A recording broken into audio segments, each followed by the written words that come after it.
Mark Milke is a political scientist. He's a policy analyst and author with dozens of studies, 4 books, several thousand columns in his career thus far.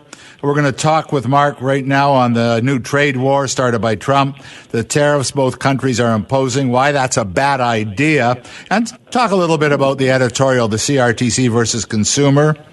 He's a political scientist, a policy analyst, and author, and he's also sought after as a keynote speaker for events and conventions.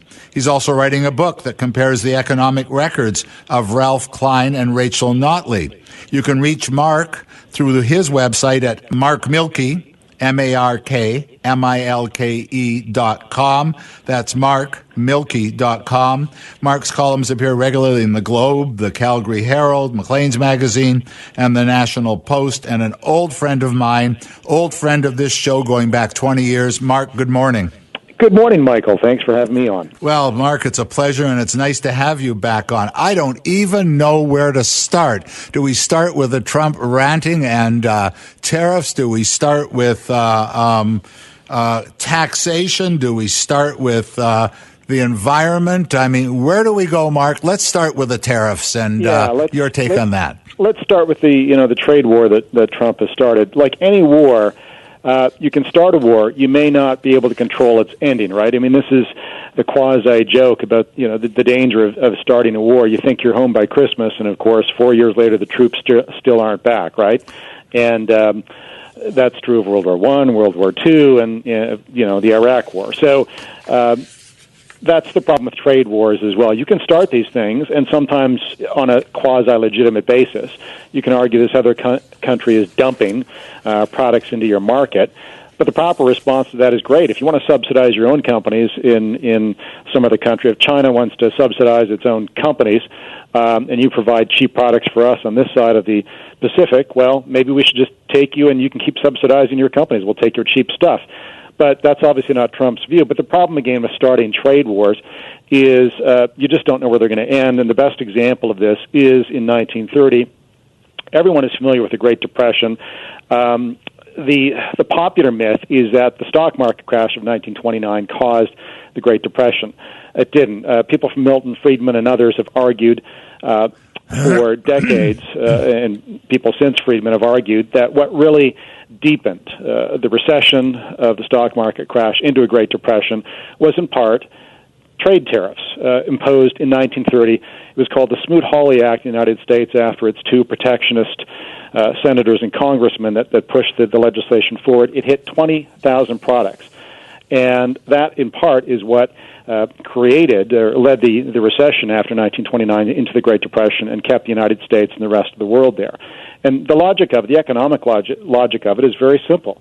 If you've got less money chasing more expensive goods, you produce fewer goods, and that equals higher unemployment. It's not rocket science economically. So when politicians like Trump or on our side, the Prime Minister or the opposition leader Andrew Scheer want to go back and forth and start up in the ante on each other, in essence on consumers, they're making goods more expensive. That will result in fewer goods and services being produced. That will result in higher unemployment. That's the problem with trade wars. So, Mark, with that problem, when you take a look at relative size of Canada and the U.S., we can be punished far, far more than the U.S. if we, in fact, get into a trade war because our economy is just a fraction of theirs. Well, that is the problem with the trade war. It's also the problem with people, for example, in our country who oppose free trade. They don't get that free trade, in addition to its economic benefits for both sides, right? The fact that it creates new economic growth, the fact that it creates jobs, the fact that it reduces poverty. The people who are against free trade in a smaller country such as ours don't understand that free trade actually allows us access to a much bigger market, guarantees access. That was the point of the original free trade agreement signed in 1989, fought in the 1988 election. That was the point of NAFTA in 1993, signed in 1994.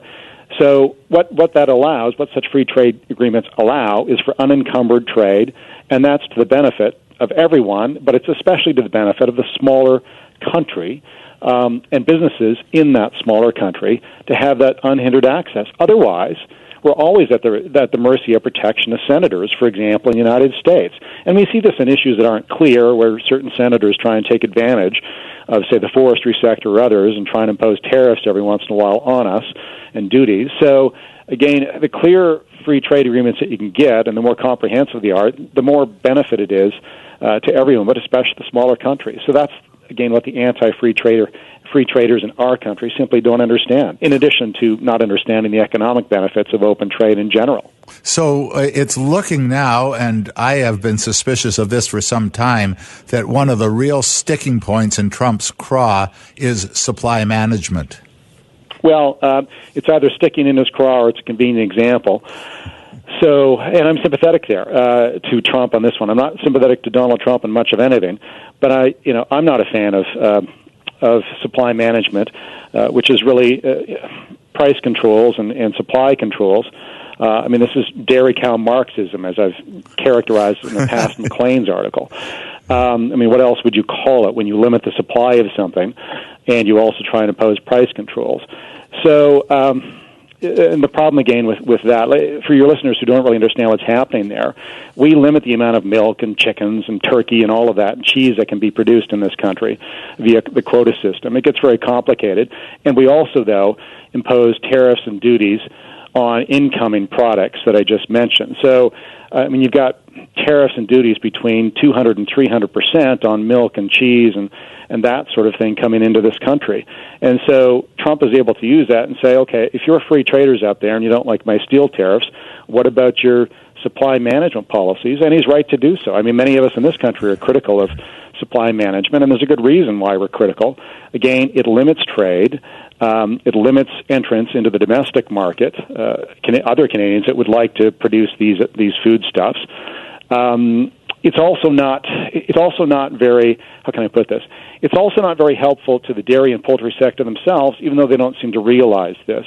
If they could get past looking just at 35 to 36 million Canadians on the domestic market, they should be actually wanting to expand free trade and their sales across the entire globe. If they can get into China, that's 1.3 billion people. I was in China a couple of years ago, and there was a great scandal regarding infant formula produced by Chinese producers.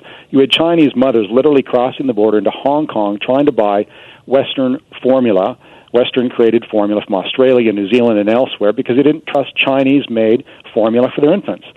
And that's the kind of stuff that dairy producers in this country, for example, that's the kind of market they could sell into if they could get past their narrow view of trade and their protectionist impulses to only look at the Canadian market. So, again, the big picture is this. Everyone benefits if you can get an open trading system and the rules are more clear. I mean, that's what Ronald Reagan and Brian Mulroney tried to do in the late 1980s with free trade and did. It's what NAFTA is about. And so for politicians these days, whether the United States or Canada or anywhere, to start a trade war is entirely unhelpful.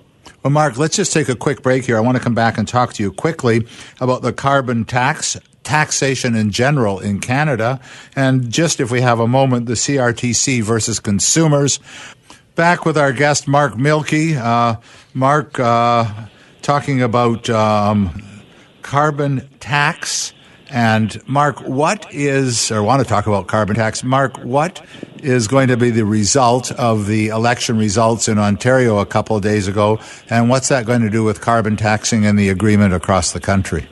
Well, there is no agreement across the country, of course. That's what it's going to do to it. That's the politics of it.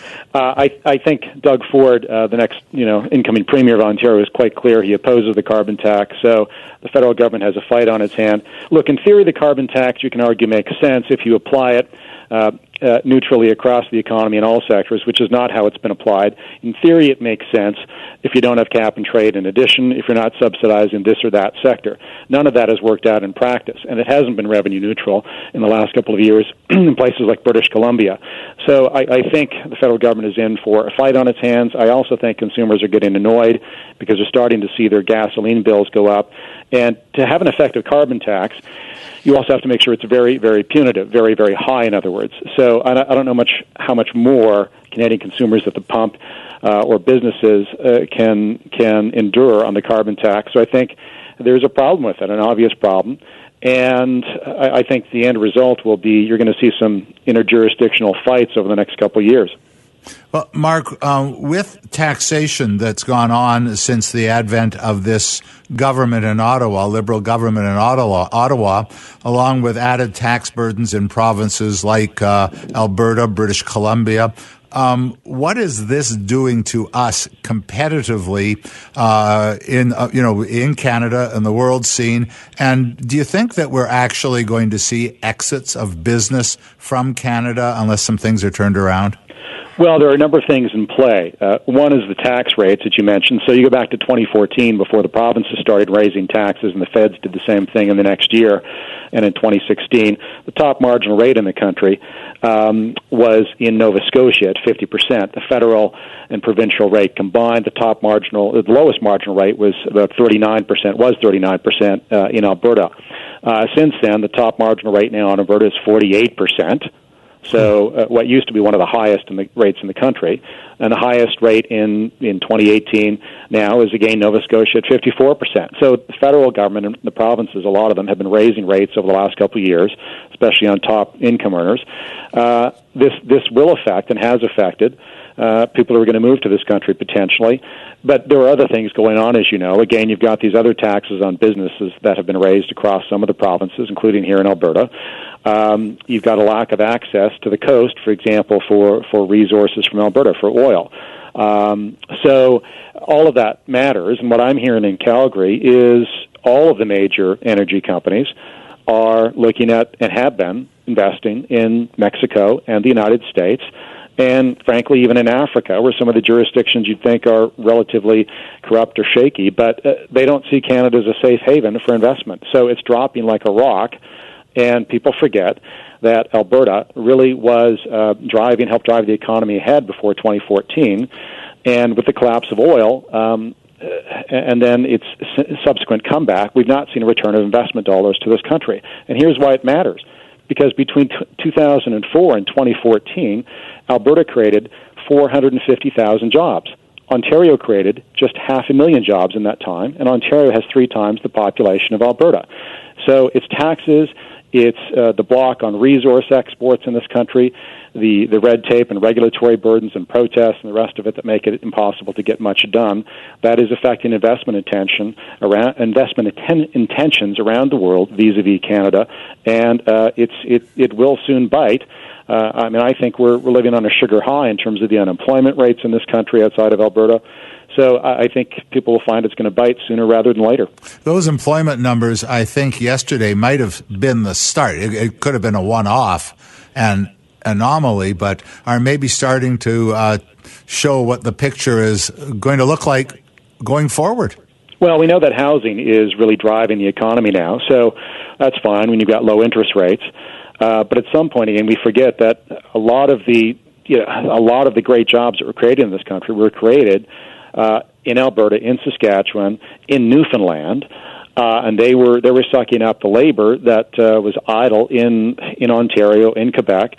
I mean, the migration numbers into the western provinces were huge, and I mean the working age migration numbers, not seniors. So, but we don't have that for the next time Ontario-Quebec weekend or British Columbia weekend. So, again, I'm concerned about tax levels. I'm concerned about the lack of access. I'm concerned about governments that don't get it. In most of Canada, where you live accepted, most of Canada, we're not selling warm weather, right? So, especially in the prairies, especially in the rest of the country, we, as much as people mock it, we are a resource-based country, and that's what we can sell to the United States. Or if you're in Ontario or Quebec, you can sell. You're close to a major U.S. population market, so that's your advantage there. But governments across this country have been routinely destroying those advantages, not just on resources, but think about Ontario in the manufacturing sector. What the outgoing government there just did by raising its power costs, by doubling them over the past decade. They've made it very uncompetitive to locate in Ontario. So we've got problems across this country that are affecting manufacturing and resources, and that trickles down, and it's going to start hammering people. Most people don't see it yet because they don't look at the investment numbers, but those are dropping like a stone. And that, as I said, will directly affect employment. Yeah, you can't take $40 billion out of the economy, for example, which has happened in Alberta over the last couple of years annually. $40 billion in investment dollars each year. You can't take that out of the economy and not have waitresses and immigrants who come to drive taxis or work in the oil sands on the water trucks, or a graduate out of university with an engineering degree. You can't take $40 billion out of the economy annually in one province and not have that affect your employment numbers. Mark, I'm going to have to cut in here because I want to say goodbye to you because this time just flies. But I want to remind our listeners that you can get Mark, you can reach Mark through his website, markmilke.com. That's MarkMilke.com. And Mark is a columnist. I read him often in the Calgary Herald, in the Globe and Mail, in Maclean's magazine. He's got a new book coming, but his most poignant book to me from the first time we started was Tax Me, I'm Canadian. Mark, thanks for joining us. 600 million people came out of poverty in the last decade, last 50 years because of free trade. Michael, I'll leave you with that. Thank you. And this is Money Talks on the Money Talks Radio Network.